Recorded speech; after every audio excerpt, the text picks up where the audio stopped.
ಆಕಾಶವಾಣಿ ವಾರ್ತೆಗಳು ಓದುತ್ತಿರುವವರು ಚೇತನ್ ಸಿವಿ. ಮುಖ್ಯಾಂಶಗಳು. ಆಂಧ್ರಪ್ರದೇಶ ತಮಿಳುನಾಡಿಗೆ ಪ್ರಧಾನಿ ನರೇಂದ್ರ ಮೋದಿ ಇಂದು ಭೇಟಿ. ಪಿಎಂ ಕಿಸಾನ್ ಯೋಜನೆಯ 21ನೇ ಕಂತು ಬಿಡುಗಡೆ. ಒಡಿಶಾದ ರೂರ್ಕೆಲಾದ ಉಕ್ಕು ಸ್ಥಾವರದಲ್ಲಿ 9,000 ಕೋಟಿ ರೂಪಾಯಿ ವೆಚ್ಚದ ಬೃಹತ್ ವಿಸ್ತರಣಾ ಯೋಜನೆಗೆ ಸಚಿವ ಎಚ್ ಡಿ ಕುಮಾರಸ್ವಾಮಿ ಚಾಲನೆ. ಭಾರತೀಯ ರೈಲ್ವೆ ವಿಶ್ವದ 2ನೇ ಅತಿದೊಡ್ಡ ಸರಕು ಸಾಗಣೆ ವಾಹಕವಾಗಿ ಹೊರಹೊಮ್ಮಿ ಅಮೆರಿಕವನ್ನು ಹಿಂದಿಕ್ಕಿದೆ. ರೈಲ್ವೆ ಸಚಿವ ಅಶ್ವಿನಿ ವೈಷ್ಣವ್. ಬಿಹಾರದಲ್ಲಿ ನೂತನ ಸರ್ಕಾರ ರಚನೆ ಪ್ರಕ್ರಿಯೆ ಆರಂಭ. ಇಂದು ಎನ್ಡಿಎ ಮೈತ್ರಿಕೂಟದ ಸಭೆಯಲ್ಲಿ ಶಾಸಕಾಂಗ ನಾಯಕನ ಆಯ್ಕೆ. ವಾರ್ತೆಗಳ ವಿವರ. ಪ್ರಧಾನಿ ನರೇಂದ್ರ ಮೋದಿಯವರು ಇಂದು ಆಂಧ್ರಪ್ರದೇಶ ಮತ್ತು ತಮಿಳುನಾಡಿಗೆ ಭೇಟಿ ನೀಡಲಿದ್ದಾರೆ. ಮೊದಲಿಗೆ ಆಂಧ್ರಪ್ರದೇಶದ ಪುಟ್ಟಪರ್ತಿಯಲ್ಲಿ ಭಗವಾನ್ ಶ್ರೀ ಸತ್ಯಸಾಯಿಬಾಬಾ ಅವರ ಪವಿತ್ರ ದೇವಾಲಯ ಮತ್ತು ಮಹಾ ಸಮಾಧಿ ಸ್ಥಳಕ್ಕೆ ತೆರಳಿ ನಮನ ಸಲ್ಲಿಸಲಿದ್ದಾರೆ. ನಂತರ ಅವರು ಸತ್ಯಸಾಯಿಬಾಬಾ ಅವರ ಶತಮಾನೋತ್ಸವ ಆಚರಣೆಯಲ್ಲಿ ಭಾಗಿಯಾಗಲಿದ್ದಾರೆ. ಅವರ ಸ್ಮರಣಾರ್ಥ ನಾಣ್ಯ ಮತ್ತು ಅಂಚೆ ಚೀಟಿಗಳನ್ನು ಬಿಡುಗಡೆ ಮಾಡಿ ಸಾರ್ವಜನಿಕ ಸಭೆಯನ್ನು ಉದ್ದೇಶಿಸಿ ಮಾತನಾಡಲಿದ್ದಾರೆ. ನಂತರ ಪ್ರಧಾನಿ ತಮಿಳುನಾಡಿನ ಕೊಯಮತ್ತೂರಿಗೆ ಪ್ರಯಾಣಿಸಲಿದ್ದಾರೆ. ಅಲ್ಲಿ ಅವರು ದಕ್ಷಿಣ ಭಾರತ ನೈಸರ್ಗಿಕ ಕೃಷಿ ಶೃಂಗಸಭೆಯನ್ನು ಉದ್ಘಾಟಿಸಿ ರೈತರೊಂದಿಗೆ ಸಂವಾದ ನಡೆಸಿ 10 ಮಂದಿ ರೈತರನ್ನು ಗೌರವಿಸಲಿದ್ದಾರೆ. ಕಾರ್ಯಕ್ರಮದಲ್ಲಿ ಪ್ರಧಾನಿ 18,900 ಕೋಟಿ ರೂಪಾಯಿ ಮೊತ್ತದ ಪಿಎಂ ಕಿಸಾನ್ನ 21ನೇ ಕಂತನ್ನು ರೈತ ಫಲಾನುಭವಿಗಳಿಗೆ ಬಿಡುಗಡೆ ಮಾಡಲಿದ್ದಾರೆ. ಮುಂದಿನ ತಿಂಗಳು ರಷ್ಯಾ ಅಧ್ಯಕ್ಷ ವ್ಲಾಡಿಮಿರ್ ಪುಟಿನ್ ಅವರಿಗೆ ಆತಿಥ್ಯ ನೀಡಲು ಎದುರು ನೋಡುತ್ತಿರುವುದಾಗಿ ಪ್ರಧಾನಿ ನರೇಂದ್ರ ಮೋದಿ ಹೇಳಿದ್ದಾರೆ. ನವದೆಹಲಿಯಲ್ಲಿ ನಿನ್ನೆ ಭೇಟಿಯಾದ ರಷ್ಯಾದ ಅಧ್ಯಕ್ಷರ ಸಹಾಯಕ ನಿಕೋಲಾಯ್ ಪಟ್ರುಶೇವ್ ಅವರೊಂದಿಗಿನ ಭೇಟಿಯ ಸಂದರ್ಭದಲ್ಲಿ ಈ ವಿಷಯ ಹಂಚಿಕೊಂಡಿದ್ದಾರೆ. ಸಂಪರ್ಕ, ಕೌಶಲ್ಯ ಅಭಿವೃದ್ಧಿ, ಹಡಗು ನಿರ್ಮಾಣ ಮತ್ತು ನೀಲಿ ಆರ್ಥಿಕತೆಯಲ್ಲಿ ಸಹಯೋಗಕ್ಕಾಗಿ ಹೊಸ ಅವಕಾಶಗಳು ಸೇರಿದಂತೆ ಸಮುದ್ರ ವಲಯದಲ್ಲಿ ಸಹಕಾರವನ್ನು ವಿಸ್ತರಿಸುವಂತಹ ಕುರಿತು ಪಟ್ರುಶೇವ್ ಅವರೊಂದಿಗೆ ಫಲಪ್ರದ ಚರ್ಚೆ ನಡೆಸಿರುವುದಾಗಿ ಪ್ರಧಾನಿ ಸಾಮಾಜಿಕ ಮಾಧ್ಯಮದ ಪೋಸ್ಟ್ನಲ್ಲಿ ತಿಳಿಸಿದ್ದಾರೆ.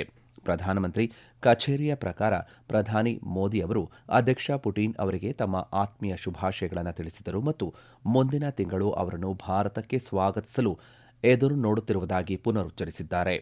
ಡಿಸೆಂಬರ್ ಆರಂಭದಲ್ಲಿ ನಿಗದಿಯಾಗಿದ್ದ ಭಾರತ ರಷ್ಯಾ ಶೃಂಗಸಭೆಯ ಸಿದ್ಧತೆಗಳ ಬಗ್ಗೆಯೂ ಪಟ್ರುಶೇವ್ ಚರ್ಚಿಸಿದ್ದಾರೆ. ಭಾರತೀಯ ಉಕ್ಕು ಪ್ರಾಧಿಕಾರದ ಮೇಲ್ವಿಚಾರಣೆಯಲ್ಲಿ ಕಾರ್ಯನಿರ್ವಹಿಸುವ ಒಡಿಶಾದ ರೂರ್ಕೆಲಾ ಉಕ್ಕು ಸ್ಥಾವರದಲ್ಲಿ 9,000 ಕೋಟಿ ರೂಪಾಯಿ ವೆಚ್ಚದ ಬೃಹತ್ ಆಧುನೀಕರಣ ಮತ್ತು ವಿಸ್ತರಣಾ ಕಾರ್ಯಕ್ಕೆ ಕೇಂದ್ರ ಉಕ್ಕು ಸಚಿವ ಎಚ್ ಡಿ ಕುಮಾರಸ್ವಾಮಿ ನಿನ್ನೆ ಚಾಲನೆ ನೀಡಿದ್ದಾರೆ. 3 ದಿನಗಳ ಒಡಿಶಾ ಪ್ರವಾಸ ಕೈಗೊಂಡಿರುವ ಅವರು ಮಾತನಾಡಿ, ಕಾರ್ಖಾನೆಯ ಉತ್ಪಾದನಾ ಸಾಮರ್ಥ್ಯ ಗರಿಷ್ಠಗೊಳಿಸುವ ಮತ್ತು ಉತ್ಪಾದನಾ ಮೌಲ್ಯ ಸರಪಳಿಯನ್ನು ಬಲಪಡಿಸುವ ಕಾರ್ಯತಂತ್ರದ ಭಾಗವಾಗಿ ಈ ವಿಸ್ತರಣಾ ಯೋಜನೆಯನ್ನು ಕಾರ್ಯಗತಗೊಳಿಸಿದ್ದೇವೆ. ಪ್ರಧಾನಿ ನರೇಂದ್ರ ಮೋದಿ ಅವರ ಸಂಕಲ್ಪದಂತೆ 2047ಕ್ಕೆ ವಿಕಸಿತ ಭಾರತ ಸಾಕಾರಕ್ಕೆ ಅಗತ್ಯವಿರುವಂತಹ ಮಹತ್ವದ ಕಾಣಿಕೆಯನ್ನು ಭಾರತೀಯ ಉಕ್ಕು ಕ್ಷೇತ್ರ ನೀಡುತ್ತಿದೆ. ಅವರ ಕನಸಿನಂತೆ ಉಕ್ಕು ಕಾರ್ಖಾನೆಗಳಿಗೆ ಶಕ್ತಿ ತುಂಬಲಾಗುತ್ತಿದೆ ಎಂದು ಹೇಳಿದರು. ಕಚ್ಚಾ ಉಕ್ಕಿನ ಸಾಮರ್ಥ್ಯ ಹೆಚ್ಚಿಸುವ ಗುರಿಯನ್ನು ಹೊಂದಲಾಗಿದೆ. ಉತ್ಪಾದಕತೆ ಹೆಚ್ಚಿಸಲು ಆಧುನಿಕ ತಂತ್ರಜ್ಞಾನ ಅಳವಡಿಸಲಾಗಿದೆ. ಸ್ವಚ್ಛ ಮತ್ತು ಇಂಧನದ ಕ್ಷಮತೆ ನೀಡಬಲ್ಲ ಕೋಕ್ ಉತ್ಪಾದನೆಗಾಗಿ ಉಪ ಉತ್ಪನ್ನ ನಿರ್ವಹಣಾ ವ್ಯವಸ್ಥೆಗಳ ಜೊತೆಗೆ ಸಂಯೋಜಿಸಲಾಗಿದೆ ಎಂದು ಸಚಿವರು ವಿವರಿಸಿದರು. ಇಂದು ಸಚಿವ ಕುಮಾರಸ್ವಾಮಿ ಅವರು ಒಡಿಶಾ ಮುಖ್ಯಮಂತ್ರಿ ಮೋಹನ್ ಚರಣ್ ಮಾಂಝಿ ಅವರನ್ನು ಭುವನೇಶ್ವರದಲ್ಲಿ ಭೇಟಿ ಮಾಡಲಿದ್ದಾರೆ. ನಂತರ ಪುರಿಗೆ ತೆರಳಿ ಜಗನ್ನಾಥ ದೇಗುಲದಲ್ಲಿ ಪೂಜೆಯನ್ನು ಸಲ್ಲಿಸಲಿದ್ದಾರೆ. ನಾಳೆ ಭುವನೇಶ್ವರದಲ್ಲಿ ನಡೆಯಲಿರುವ ಉಕ್ಕು ಕ್ಷೇತ್ರದ ಚಿಂತನಾ ಶಿಬಿರದಲ್ಲಿ ಅವರು ಭಾಗಿಯಾಗಲಿದ್ದಾರೆ. ಭಾರತೀಯ ರೈಲ್ವೆ ವಿಶ್ವದ 2ನೇ ಅತಿದೊಡ್ಡ ರೈಲು ಸರಕು ಸಾಗಣೆ ವಾಹಕವಾಗಿ ಹೊರಹೊಮ್ಮಿದ್ದು, ಈ ಮೂಲಕ ಅಮೆರಿಕವನ್ನು ಹಿಂದಿಕ್ಕಿದೆ ಎಂದು ರೈಲ್ವೆ ಸಚಿವ ಅಶ್ವಿನಿ ವೈಷ್ಣವ್ ಹೇಳಿದ್ದಾರೆ. ದೆಹಲಿಯಲ್ಲಿ ನಿನ್ನೆ ರೈಲ್ವೆ ಭವನದಲ್ಲಿ ರೈಲ್ವೆ ಅಭಿವೃದ್ಧಿ ಯೋಜನೆ ಕುರಿತ ಸಭೆಯಲ್ಲಿ ಮಾತನಾಡಿದ ಅವರು 2024-25ರ ಅವಧಿಯಲ್ಲಿ ಸುಮಾರು 1.6 ಶತಕೋಟಿ ಮೆಟ್ರಿಕ್ ಟನ್ ಸರಕು ಸಾಗಣೆ ಮಾಡಿದ್ದು, ಇದು ಹಿಂದಿನ ವರ್ಷಗಳಿಗಿಂತ ಗಮನಾರ್ಹ ಹೆಚ್ಚಳವಾಗಿದೆ. ಸರಕು ಸಾಗಣೆಯಲ್ಲಿ ಇನ್ನಷ್ಟು ಪ್ರಗತಿಗಾಗಿ ಇಂದು ದೇಶದಲ್ಲಿ 116 ಬಹು ಮಾದರಿ ಟರ್ಮಿನಲ್ ಸ್ಥಾಪನೆ ಮಾಡಲಾಗಿದೆ ಎಂದು ಹೇಳಿದರು. ರೈಲ್ವೆಯಲ್ಲಿ 100% ವಿದ್ಯುದೀಕರಣ ಮಾಡಲಾಗಿದೆ. ರೈಲುಗಳ ಮೂಲಕ ಸಿಮೆಂಟ್ ಸಾಗಣೆಯಲ್ಲಿ ಅಗಾಧ ಪ್ರಗತಿಯಾಗಿದೆ. ಇನ್ನು ಮುಂದೆ ವಿಶೇಷವಾಗಿ ವಿನ್ಯಾಸಗೊಳಿಸಲಾದ ರೈಲು ಬೋಗಿಗಳಲ್ಲಿ ಸಿಮೆಂಟ್ ತಲುಪಲಿದ್ದು, ಅದಕ್ಕಾಗಿ ಅತ್ಯಾಧುನಿಕ ಕಂಟೈನರ್ ಅಭಿವೃದ್ಧಿಪಡಿಸಲಾಗಿದೆ. ಯಾವುದೇ ಪ್ಯಾಕೇಜಿಂಗ್ ಇಲ್ಲದೆ ಸಿಮೆಂಟ್ ಅನ್ನು ನೇರವಾಗಿ ಮಿಶ್ರಣ ಯಂತ್ರಕ್ಕೆ ತಲುಪುವ ವ್ಯವಸ್ಥೆಯಾಗುತ್ತಿದೆ. ಇದು ಸಿಮೆಂಟ್ ಉದ್ಯಮ ಮತ್ತು ನಿರ್ಮಾಣ ವಲಯಕ್ಕೆ ಒಂದು ಕ್ರಾಂತಿಕಾರಿ ಬದಲಾವಣೆಯಾಗಿದೆ. ಸಿಮೆಂಟ್ ನೇರವಾಗಿ ಮಿಶ್ರಣ ಯಂತ್ರಗಳಿಗೆ ತಲುಪಿಸುವ ವ್ಯವಸ್ಥೆಯನ್ನು ಮಾಡಲಾಗುತ್ತಿದ್ದು, ಇದರಿಂದ ಮಧ್ಯಮ ವರ್ಗದ ಮನೆಯ ಕನಸಿನ ಸಾಕಾರಕ್ಕೆ ಅನುವು ಮಾಡಿಕೊಡಲಿದೆ ಎಂದು ಸಚಿವ ಅಶ್ವಿನಿ ವೈಷ್ಣವ್ ಹೇಳಿದ್ದಾರೆ. ಈ ವಾರ್ತೆಯನ್ನು ಆಕಾಶವಾಣಿಯಿಂದ ಕೇಳುತ್ತಿದ್ದೀರಿ.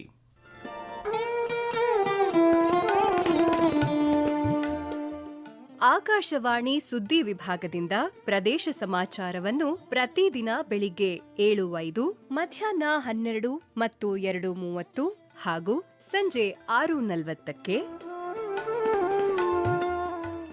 ರಾಷ್ಟ್ರೀಯ ವಾರ್ತೆಗಳನ್ನು ಬೆಳಿಗ್ಗೆ 7:35, ಮಧ್ಯಾಹ್ನ 1:10 ಹಾಗೂ ಸಂಜೆ 7:35ಕ್ಕೆ ಪ್ರಸಾರ ಮಾಡಲಾಗುತ್ತದೆ.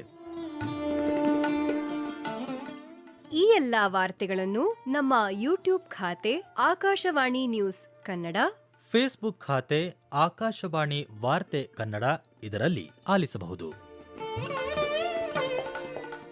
ನಿಖರ ಮತ್ತು ವಿಶ್ವಾಸಾರ್ಹ ಸುದ್ದಿಗಳಿಗಾಗಿ ಕೇಳಿ ಆಕಾಶವಾಣಿ ವಾರ್ತೆ.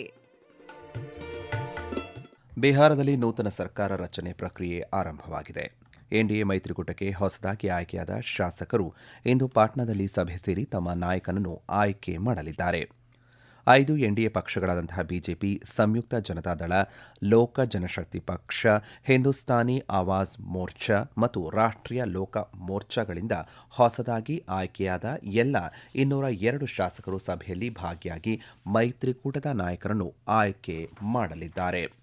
ಕೆಂಪುಕೋಟೆ ಬಳಿ ನಡೆದಂತಹ ಕಾರ್ ಬಾಂಬ್ ಸ್ಫೋಟದ ಇತ್ತೀಚಿನ ಘಟನೆಗೆ ಸಂಬಂಧಿಸಿದ ಸೂಕ್ಷ್ಮ ವಿಷಯಗಳನ್ನು ಪ್ರಸಾರ ಮಾಡುವುದರ ಕುರಿತು ಮಾಹಿತಿ ಮತ್ತು ಪ್ರಸಾರ ಸಚಿವಾಲಯವು ಎಲ್ಲ ಖಾಸಗಿ ಟಿವಿ ಚಾನೆಲ್ಗಳಿಗೆ ಸೂಚನೆಯನ್ನು ನೀಡಿದೆ.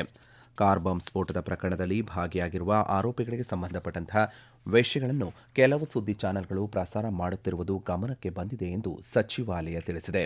ಅಂತಹ ಪ್ರಸಾರಗಳು ಅಜಾಗರೂಕತೆಯಿಂದ ಹಿಂಸಾಚಾರವನ್ನು ಪ್ರೋತ್ಸಾಹಿಸಬಹುದು ಅಥವಾ ಪ್ರಚೋದಿಸಬಹುದು, ಸಾರ್ವಜನಿಕ ಸುವ್ಯವಸ್ಥೆಯನ್ನು ಅಡ್ಡಿಪಡಿಸುವುದು ಮತ್ತು ರಾಷ್ಟ್ರೀಯ ಭದ್ರತೆಗೆ ಅಪಾಯವನ್ನು ಉಂಟು ಮಾಡಬಹುದು ಎಂದು ಸಚಿವಾಲಯ ತಿಳಿಸಿದೆ. ಪ್ರಧಾನಿ ನರೇಂದ್ರ ಮೋದಿ ನೇತೃತ್ವದಲ್ಲಿ ಭಾರತ ಅನೇಕ ತಂತ್ರಜ್ಞಾನ ಆಧಾರಿತ ಕಾರ್ಯಕ್ರಮಗಳಲ್ಲಿ ಮುನ್ನಡೆಯನ್ನು ಸಾಧಿಸುತ್ತಿದೆ.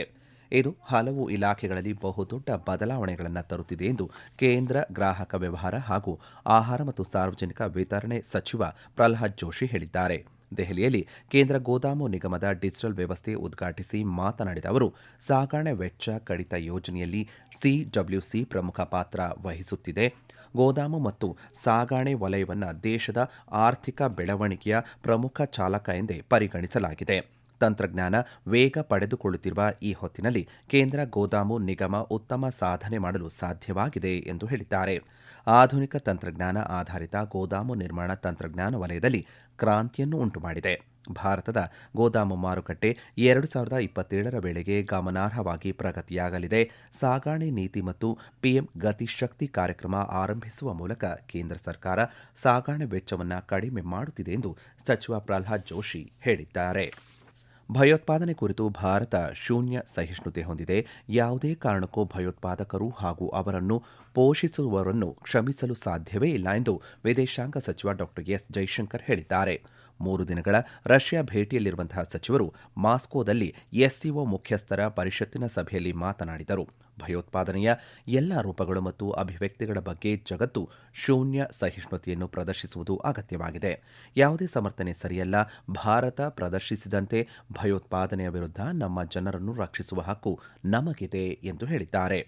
ವಿಶ್ವ ಇಂದು ಆರ್ಥಿಕತೆಯ ಕ್ಷೇತ್ರದಲ್ಲಿ ಅನಿಶ್ಚಿತ ಮತ್ತು ಅಸ್ಥಿರತೆಯಿಂದ ಕೂಡಿದೆ. ಪೂರೈಕೆಗಿಂತಲೂ ಬೇಡಿಕೆಯ ಒತ್ತಡಗಳು ಹೆಚ್ಚಾಗುತ್ತಿವೆ. ಅಂತಹ ವಾತಾವರಣದಲ್ಲಿ ರಾಷ್ಟ್ರಗಳು ತುರ್ತಾಗಿ ಅಪಾಯವನ್ನು ಕಡಿಮೆ ಮಾಡಬೇಕು ಮತ್ತು ತಮ್ಮ ಆರ್ಥಿಕ ತೊಡಗಿಸಿಕೊಳ್ಳುವಿಕೆಯನ್ನು ಹೆಚ್ಚಿಸಬೇಕಾಗಿದೆ. ಭಾರತ ಮತ್ತು ರಷ್ಯಾ ಸಂಬಂಧ ವೃದ್ಧಿಯಾಗುತ್ತಿದೆ ಎಂದು ಸಚಿವ ಡಾ ಎಸ್ ಜೈಶಂಕರ್ ಹೇಳಿದ್ದಾರೆ. ಕೊನೆಯಲ್ಲಿ ಮತ್ತೊಮ್ಮೆ ಮುಖ್ಯಾಂಶಗಳು. ಆಂಧ್ರಪ್ರದೇಶ ತಮಿಳುನಾಡಿಗೆ ಪ್ರಧಾನಿ ನರೇಂದ್ರ ಮೋದಿ ಇಂದು ಭೇಟಿ. ಪಿಎಂ ಕಿಸಾನ್ ಯೋಜನೆಯ 21ನೇ ಕಂತು ಬಿಡುಗಡೆ. ಒಡಿಶಾದ ರೂರ್ಕೆಲಾದ ಉಕ್ಕು ಸ್ಥಾವರದಲ್ಲಿ 9,000 ಕೋಟಿ ರೂಪಾಯಿ ವೆಚ್ಚದ ಬೃಹತ್ ವಿಸ್ತರಣಾ ಯೋಜನೆಗೆ ಸಚಿವ ಎಚ್.ಡಿ. ಕುಮಾರಸ್ವಾಮಿ ಚಾಲನೆ. ಭಾರತೀಯ ರೈಲ್ವೆ ವಿಶ್ವದ 2ನೇ ಅತಿದೊಡ್ಡ ಸರಕು ಸಾಗಣೆ ವಾಹಕವಾಗಿ ಹೊರಹೊಮ್ಮಿ ಅಮೆರಿಕವನ್ನ ಹಿಂದಿಕ್ಕಿದೆ. ರೈಲ್ವೆ ಸಚಿವ ಅಶ್ವಿನಿ ವೈಷ್ಣವ್. ಬಿಹಾರದಲ್ಲಿ ನೂತನ ಸರ್ಕಾರ ರಚನೆ ಪ್ರಕ್ರಿಯೆ ಆರಂಭ. ಇಂದು ಎನ್ಡಿಎ ಮೈತ್ರಿಕೂಟದ ಸಭೆಯಲ್ಲಿ ಶಾಸಕಾಂಗ ನಾಯಕನ ಆಯ್ಕೆ. ಇಲ್ಲಿಗೆ ವಾರ್ತಾ ಪ್ರಸಾರ ಮುಕ್ತಾಯವಾಯಿತು. ನಮ್ಮ ಮುಂದಿನ ವಾರ್ತಾ ಪ್ರಸಾರ ಮಧ್ಯಾಹ್ನ 12 ಗಂಟೆಗೆ.